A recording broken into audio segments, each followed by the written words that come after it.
it's me. Welcome back to Lady in Wonderland. So today we're going to be doing a shoe makeover. Well, okay, I guess it's like a resin shoe makeover. Anyway, we're going to be decorating a shoe. There's that. So today's project is inspired by Jibaro from Netflix's Love, Death, and Robots. And if you have not seen it, it's fantastic. It's a compilation of animated shorts. Every story is completely unique, but Jibaro is definitely my favorite, and I think it's kind of an audience favorite as well. But it's a cool reinterpretation of the siren, really. With that, let's get going. So this is a shoe that I started with. This is actually a challenge for me because in my previous shoe projects, which I have not checked out, I will link up above, but the shoes that I was working with were about 4 inches long. This one was closer to 2, so it was much more of a challenge for me. But it was kind of fun how to work in an overly ornate design into such a small space. Anyway, as with most projects that appear on my channel, I have to sand it down first. This just really helps get rid of any kind of sealant that might be on it, or chemicals, dirt, and just really open up the pores of the surface so that it's easier to adhere paint to. So just clean it up real quick and then cover it with some gesso. Or say gesso. I can never remember. Anyway, my first coat on this is going to be gold, and so because of that, the gold is not going to cover the blue, so white is a must as a base. And then when that was dry, I just moved on to the golds, and this took forever because it is so opaque. But once we built up a good base, then I can move on to coloring in some of the areas. So the only area that I left showing is this top rim area. And if you look really close, you can see there's kind of a texture on it, and so I wanted to bring that out. Jibaro's headpiece has a lot of like kind of coins in the design, and so I thought maybe I could like sort of replicate that just by bringing out those little textured dots. As for the rest of the piece, I wanted to block in where certain colors were going to go. This ended up being useless because I ended up changing a lot of the colors and the overall design as I started filling it in. If you're familiar with Jibaro, the entire base of the design is going to be sequins. I'm just going to be building up layers and layers of sequins on here, and I wanted the areas where maybe like red sequins were going to go, where I have a red background, so that if you could see through the sequins, then you would see the correct color. I built it up enough that you couldn't see the colors, so this was useless anyway. But then I also changed where the colors were, so I like to make more work for myself. No big deal. Okay, now that the red's done, I put in some blue. The other thing I changed is I ended up going for a lighter blue than what I had originally planned to go with. I thought that the lighter blue matched better with the actual video. Now, I also did not own any sequins before this project, so I had to go buy a bunch, so stay tuned for many sequin projects coming up. Anyway, these are the sequin colors I thought I was going to use. I ended up only using the blue, the gold, and the red. But before I get started, I wanted to kind of show you how I used a little dotting tool and filled in the textured area on that top rim area using the dotting tool on the little textured spots, bring out that detail. And now we start the very, very long process of sequinning. So I'm going to start at the bottom of the shoe and work my way up, and that way I can kind of double layers over to thicken up areas. And I'm just using the E6000 glue to attach these. In the beginning, I used this little silicone tool to apply the glue and kind of spread it around, but very quickly that just proved ineffective, so I just smeared the glue.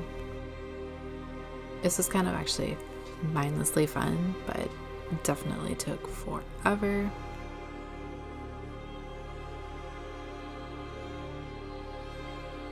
Definitely speed this up so that you don't go insane.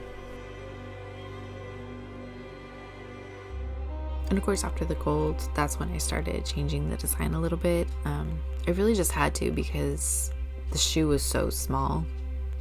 I couldn't pull off some of the things that I was imagining.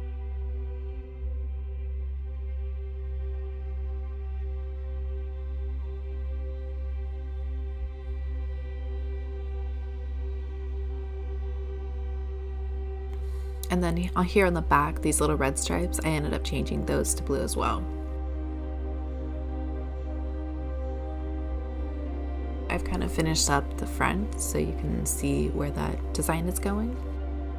There's still so much to do, but I'm loving the way it looks.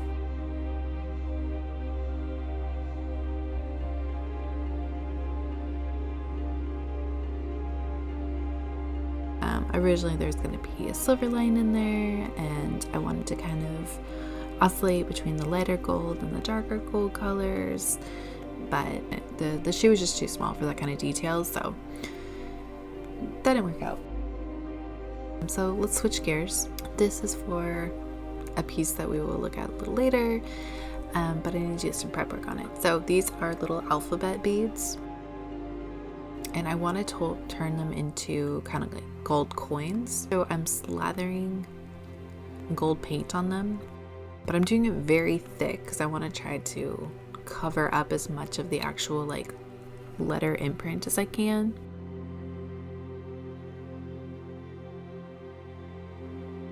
And let's take a couple coats, and I had to do both sides and all that, so another tedious project, but I think they turned out pretty well, so it's all good there.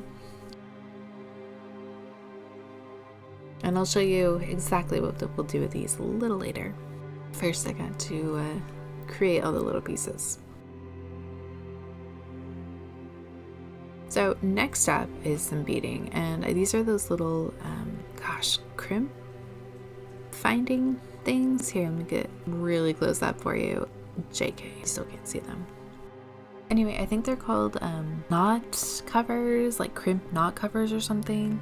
They're like little V-shaped contraptions, and then you put the thread through, tie it in the knot, and then close it, and it keeps the knot, from unraveling. Anyway, as with everything, I'll have it all linked up in the caption so you can find your own there. Anyway, so if you're familiar with Jibaro, she has a lot of these chains, like beaded chains on her, and so I want to replicate that. So I'm just using fishing wire, and I cut them into 3 separate sizes so they dangle at different lengths. And I did this 3 times, so 1 for each side of the shoe and 1 for the front. And then I just gather the 3, tie a little knot, stick it through the crimper, and then I glued it in there, so I don't have to worry about trying to like knot things and things unraveling and all that. And then I just start beading. And I used a combination of colorful glass seed beads and then some metal gold and silver seed beads, and then I also had these glass kind of little pearls in like kind of pinks. So I used a variety of that, and I just literally at random put beads on. I really went heavy on the gold because that is the color of Jibaro, but really just, it was random. I wanted to replicate really ornate design, so again heavy on the golds and silvers, and then just throw in a little bit of rumies and garnets and stuff like that. Let's sped this up so you don't get bored out of your mind. I need to put the other end of the crimper on, so I just used sequins here on the end just so that the beads wouldn't fall out. So that's what I'm attempting to show you what I did there. But really just, again, stick all the threads through the crimper, glue it shut, and voila. To show you what that's going to kind of look like eventually. Yeah, it's just really awkward angle for me to hold it for you, but I think you get the idea. Oh, I'm still going. Okay. Yep, thanks. Yep, great. And anyway, here's the other two. This took probably longer than I would have wanted, but I think the end result was definitely worth it. So the two bigger ones go on the sides, and the smaller one, which isn't that much smaller, but the smaller one goes on the front. Switching gears yet again, she has a large jewel on the front of her outfit. She actually has multiple, but there's one in dark blue that I was trying to replicate. So I have these little jewelry finding cap thingies, and I wasn't sure which one I wanted to use. So I dug around in my resin molds and I found some various circles, and then I found one that even has like kind of a diamond shape, and I'm just going to be using UV resin with pastel chalk to color it. And you just literally put a dab of UV resin in there and then put up the pastels, mix it in, and I love that it kind of gives a little bit of a swirly look, so it actually looks a little bit more like stone rather than just dyeing the resin. In this case, I didn't really like the way the diamond shape looked, so I ended up going with more circles, and I made like 10 of them to figure out which kind of color and design and ultimately which cap I like better. So I won't show you all of that trial and error.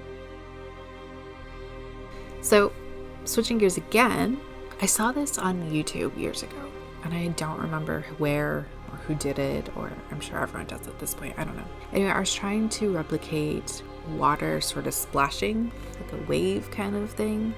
And so I wanted a curve, but I wanted pieces. I don't know. It was going in my head. It didn't really work out the way I wanted to, but it wasn't bad either. So anyway, I had this plastic bag, actually, that the sequins came in, laying on my desk. So I cut some pastels in kind of various blues and whites, and I just used like a little corner of the bag. And then I put a dab of the resin in and kind of mix it up, although I think I overmixed it up. But I wanted to kind of spread it out super thin, and then I pressed the plastic closed and kind of, again, spread it a little bit. And then I wanted to try to curve the bag up. So after baking, it broke immediately because it was too thin. And that was fine because I wanted pieces anyway, but still, I didn't really get the curve that I was hoping for. I think it was just too thin to really capture a curve. So I did break it a little bit more. And then I added a little bit more coloring and some UV resin, and I did this like 3 or 4 different times to really build up the thickness and really build up the different gradients to kind of make it look a little bit more like water.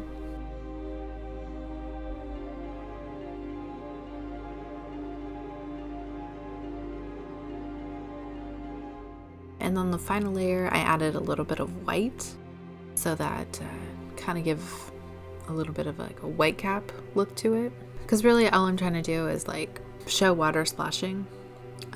She's a siren, she lives in the water, etc., etc.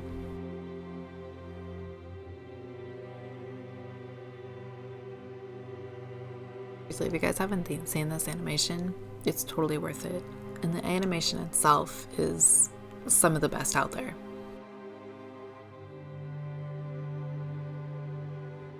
Okay, so going back to that jewel, this is the one I ended up deciding on, and once the base was done, similar to the water, I just kind of added layers of colors to it to kind of build up a little bit of gradients and add some little more dimension to it.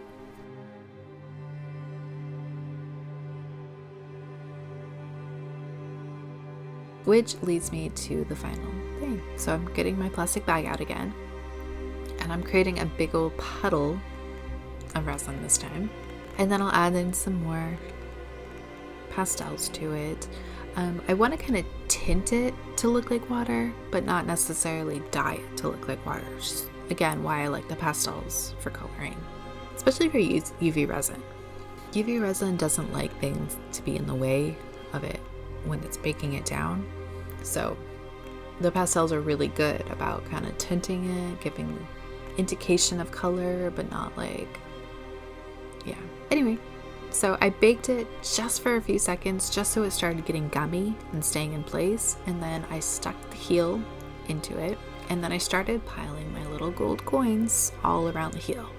And then I just started baking it, laying more layers of resin. I wanted to add, I added some texture to the actual, puddle itself. I added a little bit more gradient here and there. I added waves, if you will. And then it was just assembly time, which means we're going to move on to the final reveal. Sorry, I'll never say it like that again. Actually, that's a lie. I probably will. Anyway, so this is a shoe that we started with. Cute, but this is where we ended with. Super cute. No, but seriously, I love this thing. And I really tried to replicate different areas of the outfit in Jibaro. Hopefully you guys, anyone familiar with the story can totally see it. If not, that breaks my heart, but that's okay. I loved it. You guys, this was so much fun. And it was challenging because it was so tiny. Like, I really don't think the video emphasizes how tiny this thing is and how difficult it was to put so much detail into such a tiny little area. But I think it all came together really well. I think anyone familiar with the story can see where I was going with it, at least. Hopefully. If then, that's fine too, because I love it and that's all that matters. Thank you guys for watching. Thank you for being here and supporting my art. If you want to support my art even more, please check out my website. The link is in the description, as are the materials that I used to create this shoe. I look forward to making more. If you guys have another idea for some sort of, myth or legend that you would like me to recreate on a shoe, I would love to hear your ideas. I have a million ideas of my own, but I would love to start with yours. So drop a comment, let me know what you think of this. Don't forget to hit like and subscribe, and I love you guys. Goodbye.